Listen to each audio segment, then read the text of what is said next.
Bonjour! Aujourd'hui, je vais vous expliquer qu'est-ce que sont les rythmes circadiens. Le comportement de presque tous les animaux terrestres suit un rythme d'origine endogène, c'est-à-dire qui prend forme à l'intérieur de notre organisme. Ces rythmes sont modifiés par des variations quotidiennes de lumière et d'obscurité. On appelle ces modifications comportementales cycliques les rythmes circadiens.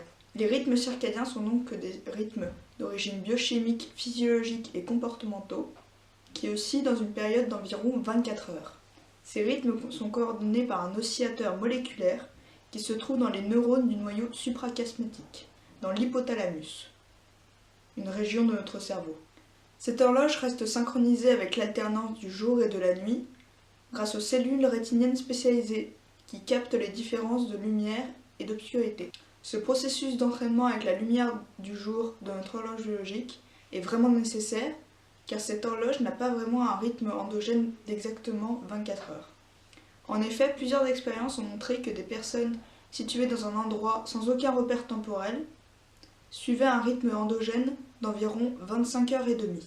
La racine du mot circadien prend ici alors tout son sens, car dies signifie en latin le jour. C'est donc cet entraînement lumineux qui permet à notre horloge de suivre avec précision l'alternance du jour et de la nuit. Cette horloge centrale coordonne les horloges de différents tissus périphériques qui possèdent leur propre oscillateur moléculaire. Voilà pourquoi l'activité de la plupart des grands systèmes physiologiques de l'organisme fluctue à certains moments de la journée. C'est le cas par exemple de la température du corps, de la fluctuation des hormones, de la production d'urine et même de la pousse de cheveux. Ces fluctuations passent généralement par un minimum et un maximum au cours de la journée.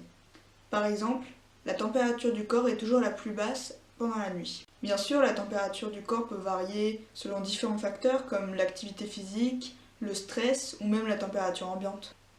Mais si on garde une personne éveillée et couchée pendant une trentaine d'heures, on remarque une variation endogène de sa température. Outre le grand creux de la nuit, notre température baisse aussi légèrement au milieu d'après-midi. C'est cette baisse de température endogène qui expliquerait la baisse de vigilance et même la somnolence de cette période, et non la digestion du repas de midi. D'autres paramètres physiologiques connaissent des rythmes d'origine endogène au cours de la journée.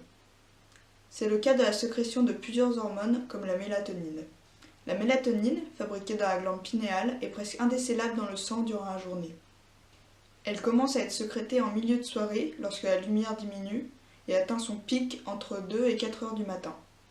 La vigilance et la somnolence sont deux aspects d'un même état, fluctuant dans une variation circadienne qui ont chacun un cycle d'environ 12 heures. Voilà, c'est tout pour les rythmes circadiens. Enfin, à peu près, parce que on pourrait y passer des heures.